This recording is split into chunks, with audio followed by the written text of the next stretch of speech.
Como que a revelação acontece ao longo da história? Qual é a estrutura da história da redenção? Ao lermos a palavra de Deus, compreendendo a sua unidade, vendo a ligação dos testamentos, nós entendemos 4 grandes movimentos ao longo da história da humanidade, ao longo da história da redenção, na revelação progressiva do Senhor. Criação, queda, redenção e consumação. 4 grandes movimentos ao longo das Escrituras que contam para nós a história da criação, a criação de todas as coisas, a queda, a entrada do pecado, a esperança de redenção e a consumação. Esses 4 movimentos da Bíblia estão presentes ao longo de toda a sua história. E qual é a história da Bíblia? Qual é a história da Bíblia? Ao olharmos para a palavra de Deus, nós enxergamos os grandes blocos que contam a sua história. Aqui nós temos as origens, descrito para nós no livro de Gênesis. As origens de todas as coisas estão para nós na palavra de Deus. Ainda no livro de Gênesis, nós temos a história dos patriarcas. Abraão, Gênesis capítulo 12. Ainda Abrão, em Gênesis capítulo 12. Tudo o que acontece antes de Gênesis 12 nos leva para Gênesis 12. E tudo o que acontece depois de Gênesis 12 é o desenrolar das promessas feitas para Abraão em Gênesis capítulo 12. É significativo entendermos o que acontece antes de Gênesis 12, a importância da eleição de Abraão e o que acontece depois de Gênesis 12. O início do período dos patriarcas, Abraão, Isaque e Jacó. De Jacó, então, os seus 12 filhos, que dão origem a uma família. A história de José se encaixa aqui. José, então, vai parar no Egito, na providência de Deus, dentro do plano de Deus. E aqueles 70, 75 viram 2 milhões. É o período do Êxodo. O Senhor tira, então, o povo de Israel do deserto, do Egito, levando para o deserto. No deserto acontece o livro de Levítico, Números, Deuteronômios, diversas situações, Deus trabalhando com esse povo, se revelando ao seu povo, Israel, seu primogênito, dando a eles a terra prometida, iniciando o período da conquista. No livro de Josué, um livro empolgante, em que nós vemos o povo de Deus tomando posse daquilo que havia sido prometido para eles. Seguido pelo triste livro de Juízes. E a constante menção de que não havia rei em Israel. Então cada um fazia o que queria. Depois do período de Juízes entra o período do Reino Unido. São 3 reis, Saul, Davi e Salomão. 40, 40, 40. Saul, um rei de acordo com o coração do povo, não de Deus. Um fim triste. Seguido por Davi, o homem segundo o coração do Senhor. Um início fantástico e um fim relativamente triste. Seguido de Salomão, o homem mais sábio que já pisou na terra e nunca mais vai vir outro como ele. E o reino dividido. É o início da idolatria e da imoralidade. Reino do Norte, Reino do Sul. A idolatria e a imoralidade é tão grande que o Senhor trouxe juízos sobre a nação do Norte, do Sul, exílio.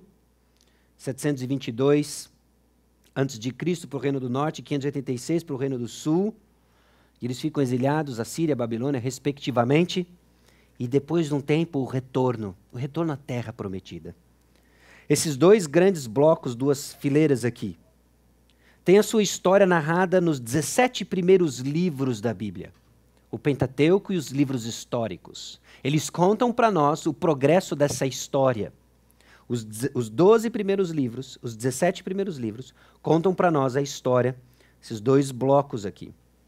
Os livros poéticos narram para nós a experiência pessoal do povo de Deus com Deus.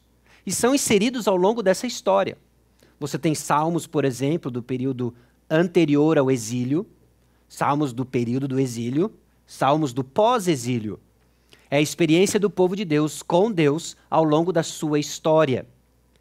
E os outros 17 livros proféticos também são distribuídos ao longo dos primeiros 17 livros. A atividade profética pré-exílica, durante o exílio e pós-exílica. Nós vemos o Senhor tecendo comentários acerca do estado espiritual de Israel. Os livros proféticos são comentários de Deus acerca do estado espiritual de Israel, que é descrito para nós historicamente nos 17 primeiros livros. Talvez essa seja uma forma bacana de entender a estrutura do Antigo Testamento. Os primeiros 17 livros, a história, os 5 livros poéticos, a experiência do povo de Deus ao longo dessa história, e os últimos 17 livros, comentários divinos acerca do estado espiritual de Israel ao longo de toda essa história. Terminando então com a volta do povo à terra, nós temos um período de 400 anos de silêncio. 400 anos de silêncio, sem atividade profética. E esse silêncio é quebrado com a vinda do Senhor Jesus Cristo. Mateus, Marcos, Lucas, João narram para nós a vinda do Senhor Jesus Cristo. Depois da sua vinda, morte, ressurreição e ascensão, a vinda do Espírito, dando início à era da igreja, onde o livro de Atos e todas as epístolas são escritas e deixadas para a igreja, a doutrina dos apóstolos, e onde nós vivemos hoje é a espera, aguardando o retorno de Cristo. Estamos na era da igreja, aguardando o retorno de Cristo Jesus. Esse então é o panorama bíblico histórico, o que Deus está fazendo ao longo da história, uma história que revela para nós uma pessoa. Uma história que revela para nós uma pessoa. Jesus Cristo, o personagem principal da Bíblia. E é o Senhor Jesus Cristo que garante para nós a unidade da Bíblia. E quem disse que o personagem principal da Bíblia é o Senhor Jesus Cristo? A própria Bíblia. O próprio Senhor Jesus Cristo. João 5,39, examinais as Escrituras, porque julgais ter nelas a vida eterna. E são elas mesmas que testificam de mim. Elas testificam de mim. Em João 5,39, nós vemos o Senhor Jesus Cristo conversando com aqueles que o rodeavam. E ele diz, as Escrituras testificam de mim. Quais eram as Escrituras no momento em que Jesus disse isso? Os 39 livros do Antigo Testamento testificavam acerca de Cristo Jesus. Um pressuposto importante, de alguma forma, o Antigo Testamento aponta para o Senhor Jesus Cristo. Não são simplesmente boas histórias com boas morais, com boa moral, desligadas no tempo. São histórias que testificam acerca de Jesus Cristo, criando um padrão de redenção, criando para nós um padrão de salvação, criando para nós um conceito de substituição, ao longo de toda uma história, apontando para o Senhor Jesus Cristo. Lucas 24, na sua caminhada com os discípulos rumo a Emaús, Jesus Cristo coloca, Lucas coloca, e começando por Moisés, discorrendo por todos os profetas, expunha-lhes o que a seu respeito constava em todas as Escrituras. Uma caminhada sermônica, vamos colocar dessa forma, em que Jesus mostra e revela que ele é o ponto principal de toda a Escritura. Ainda em Lucas 24, nos versículos 44 a 47, parte do mesmo episódio, diz o seguinte, ainda mais explícito. A seguir, Jesus lhes disse, são estas as palavras que eu vos falei, estando ainda convosco. Importava se cumprisse tudo o que de mim está escrito na lei de Moisés, nos profetas e nos salmos. Jesus Cristo usa as 3 grandes divisões do Antigo Testamento para dizer acerca do todo, uma referência ao todo. Todo o Antigo Testamento falava de mim. E é fascinante porque Jesus diz o que o Antigo Testamento falava acerca dele. Versículo 45.